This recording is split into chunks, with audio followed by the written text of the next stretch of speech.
I got so much motherfucking design on right now.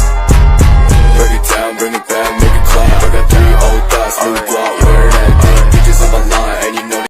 Assalamualaikum warahmatullahi wabarakatuh.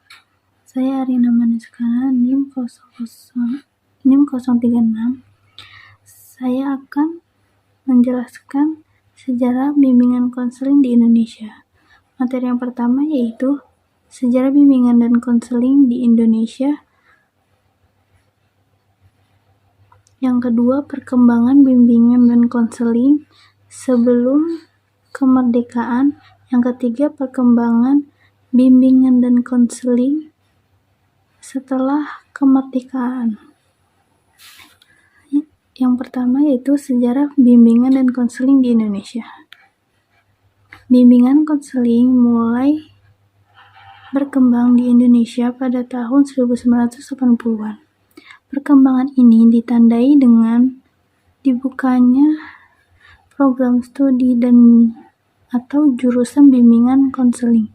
Pada waktu itu masih bimbingan penyuluhan di lembaga pendidikan tenaga kependidikan di Indonesia melalui UU Nomor 2 Tahun 1989.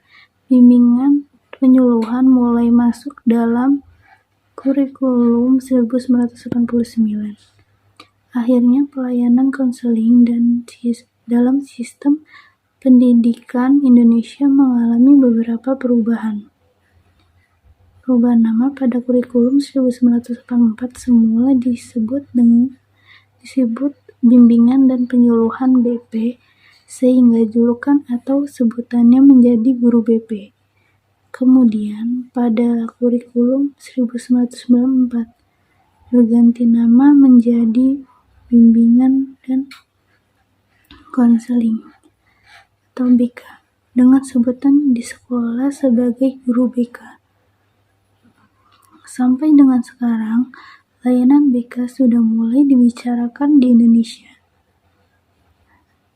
sejak tahun 1962.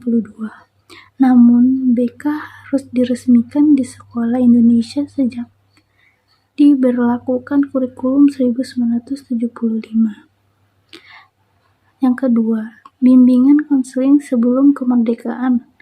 Pada tahap ini, bertepatan dengan masa penjajahan di mana Indonesia dijajah oleh Belanda dan Jepang. Pada fase ini juga dididik untuk mengabdi demi kepentingan penjajah. Pada fase ini, wadah untuk mengembangkan potensi siswa salah satunya adalah perguruan taman siswa yang dipelajari oleh Ki Haji Dewantara.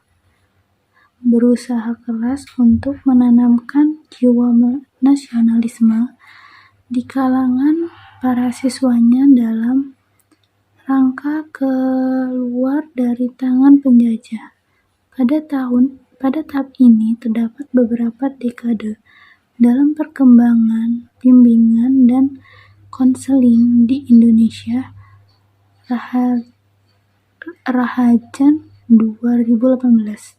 Perkembangan bimbingan konseling sebelum kemerdekaan terjadi pada tahun 1940, yaitu pada tahun ini bimbingan dan konseling lebih banyak ditandai dengan perjuangan merealisasikan dan kemerdekaan melalui pendidikan. Pada tahun ini juga diupayakan secara bertahap memecahkan masalah besar seperti pemberantasan buta huruf sesuai dengan jiwa Pancasila UUD 1945.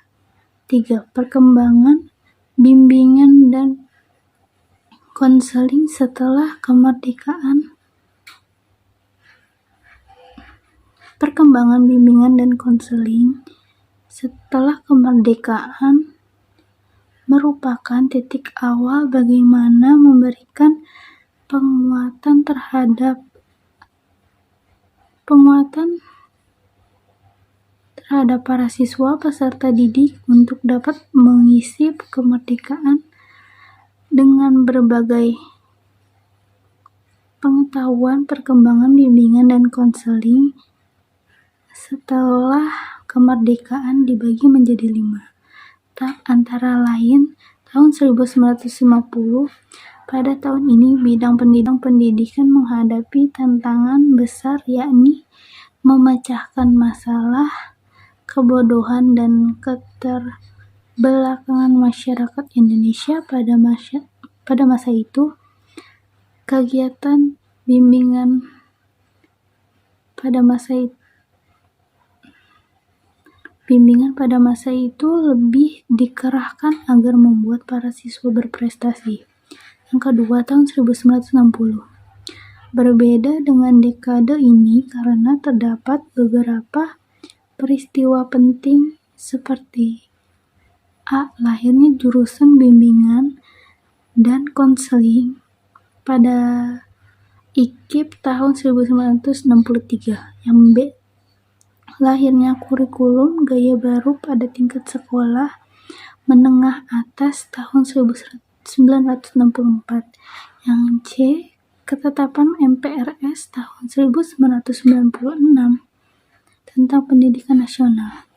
Yang ketiga, tahun 1970 pelaksanaan bimbingan terutama diarahkan kepada pemecahan masalah utama pendidikan, antara lain pemerataan kesempatan belajar, mutu, relevansi, efisiensi. Yang keempat, tahun 1980. Pada tahun ini bimbingan ini diupayakan agar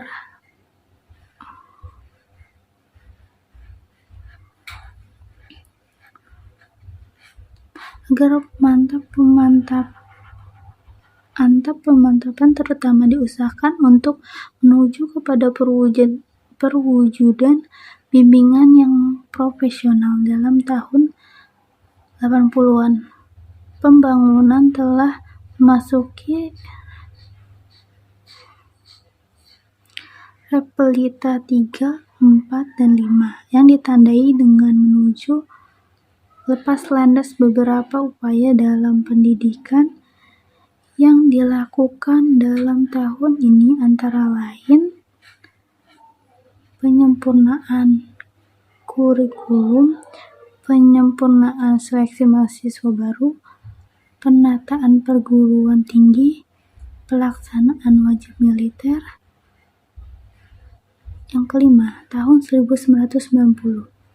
Zaman globalisasi sampai dengan sekarang sampai tahun 1993, pelaksanaan bimbingan dan penyuluhan di sekolah tidak jelas. Parahnya lagi, pengguna terutama orang tua murid berpandangan kurang bersahabat dengan guru BK. Muncul anggapan bahwa anak yang ke BP identik dengan anak yang bermasalah. Kalau orang tua murid diundang ke sekolah oleh guru BP, di benak orang tua berpikir bahwa anaknya di sekolah mesti bermasalah atau ada masalah, hingga lahirnya SK Menpan nomor 83 1993 tentang jabatan fungsional guru dan angka kreditnya, yang di dalamnya termuat aturan tentang bimbingan dan konseling di sekolah. Ketentuan pokok dalam SK Menpan itu dijabarkan lebih lanjut melalui SK Mendikbud nomor 025 tahun 1995 sebagai petunjuk pelaksanaan jabatan fungsional guru dan angka kreditnya. Sekian dari saya, kurang lebihnya mohon maaf. Wabillahi taufiq wal hidayah. Wassalamualaikum warahmatullahi wabarakatuh.